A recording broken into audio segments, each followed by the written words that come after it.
everybody, welcome back to Paradise on Pennies. Today we wanted to talk to you guys about living on the road in fall. We're extending our discussion of the different seasons of living on the road. Previously talked to you about summer, and now we are in fall.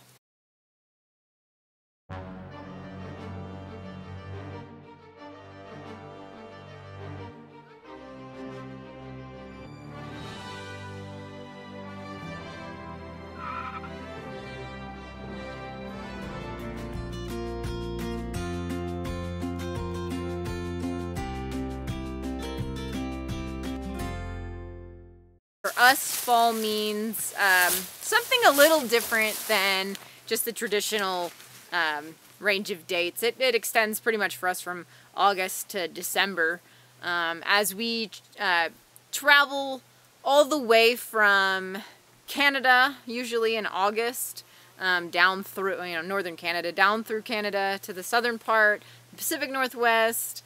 By mid-fall, or early fall to mid-fall, we might be traveling around. We usually come down through Washington State and Oregon and spend a lot of the season there because it's very nice. And we'll usually do some little trip as well. It varies in different seasons. We've taken a trip to Colorado. We've been to Utah. Maybe it will take us to Idaho or Montana or Wyoming. There's just a lot of great places to go in fall. So, and we'll travel from there down into California. So fall is definitely the season of travel for us. I mean, we get to explore a lot of different places. Yeah, as far as the weather then, so the weather, obviously, that's why we're heading south. So we kind of follow the temperatures all the way down, so we're pretty much in about 70s during the day and probably around 40s during the night, which is perfect temperatures for us and the dogs. So the mornings are going to be cool, the evenings are going to be cool, so all around it's fantastic weather. Yeah, you might get a stray cold event. Actually, this is kind of a cold fall day for us. We're in the mountains right now, and it got a little chilly. But it's a stray event, a stray frost or something, but typically when you're in the mountains, which we love to spend time in. But otherwise, yeah, it's pretty perfect. It's good for the dogs, and it all depends on the cloud cover and the sunshine, so. Yeah. So, okay, some highlights or specifics about fall. One of the top things you'll think of for fall would be Labor Day, right? That's kind of what kicks fall off, although for us, we're already knee-deep in fall. But Labor Day is important when you live on the road, specifically the way we do, and you spend a lot of time camping and on public lands, because Labor Day tends to bring a lot of people out that go camping. And it's actually a lot of people that don't typically go camping. So campgrounds, forest lands tend to be more crowded around then. Actually, sometimes we'll choose not to camp. That's like one of the few times we might go into the city and resupply is around Labor Day because it gets so busy. We like it quiet, so that's one note. Yeah, and you'd think after Labor Day it would kind of calm down.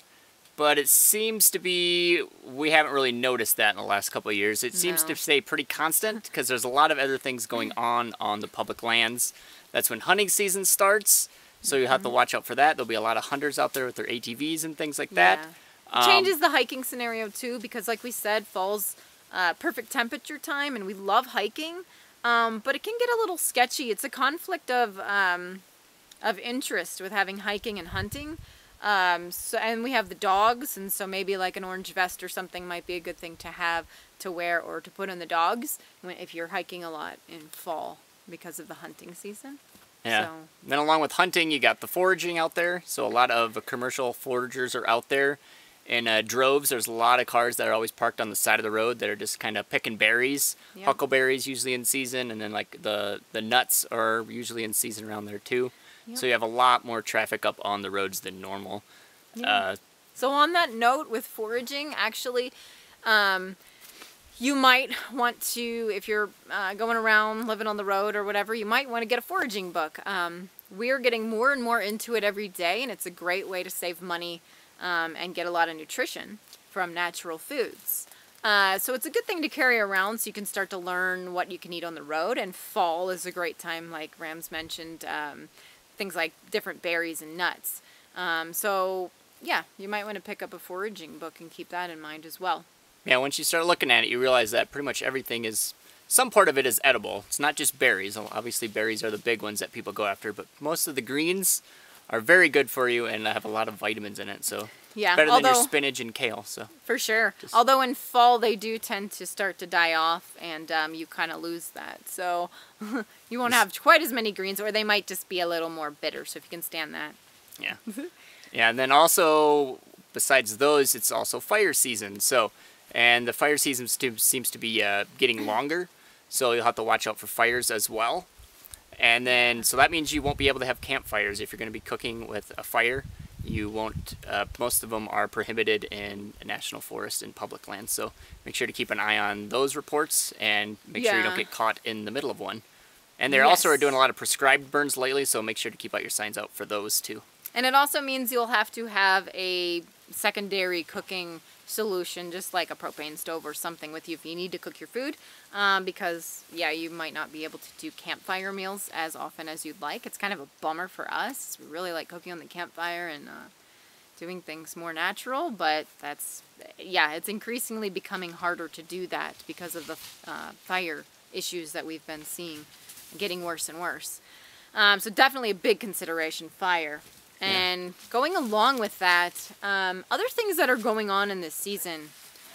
When we talked about foraging, we also have the bears are out too. They're getting ready to go into their version of kind of a hibernation. They don't actually hibernate, but they are eating for the winter season. So if you do go out and forage, or if you do go out and hike, be mindful of them as well. We always recommend bear spray for anyone that lives on the road, goes to public lands or hikes. It's for us and the bears. We really, love the wildlife, and they're under pressure. So that's a good thing to have with you if you're out at this time of year. And another thing, so going along with that, fall also means that water sources become more scarce. Total contrast from spring. In spring, we have some of our favorite campsites that literally would be rushing water. And in fall, the same camp spot we'll go to will be a completely dry stream bed. So you'll find it a little harder to find water sources. And if you're doing the filtering like we do and like we've recommended, that's great, but you just need to be more mindful of better water sources, and the streams will probably be dry. And so especially the farther south you go, you will run into water problems. So yes. Southern California and Arizona, it's very difficult to find clean water. Yeah, that's an issue we run into. Yeah, so the water quality gets worse as we go further south, and yeah, so finding it, let alone finding good sources, becomes a little harder. Yeah, some other things is obviously fall means shorter days, so you will not get as much sunlight, which really isn't that big of an issue for us, but it's just kind of weird going from Canada, where we pretty much have 24-hour sunlight, and within a month or two, it starts getting dark at like 7. So our body takes a little while to adjust to it, but we do get a lot more reading done, and then we do a lot more stargazing down in Arizona and Southern California because it gets dark early. So that's kind of our way to fill our time there, which is, like I said, it's not really a bad thing. We just kind of switch gears and do something else. Yep.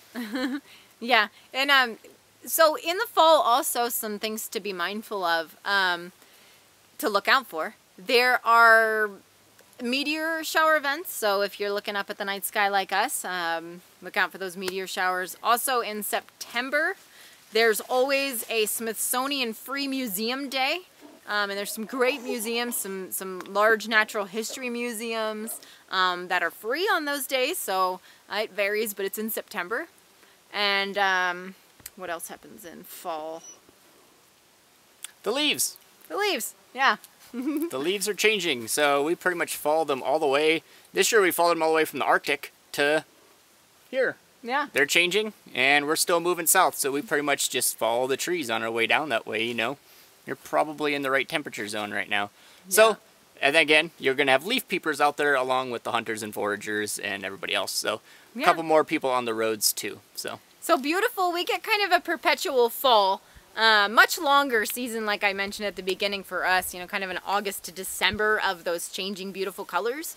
We were in the Arctic tundra in August, and the landscape there, if you look at some of those videos or pictures, it was so beautiful with all the changing, the bushes and the lichens with the reds and oranges. And so we've been working our way down since then into the Pacific Northwest, just, you know, beautiful maples that we got to experience. And then from here, it will be the cottonwoods changing to the bright oranges, yellows and oranges. And so it's just, again, all the way to December, we'll have this beautiful kind of fall season. So we've extended our fall that much longer.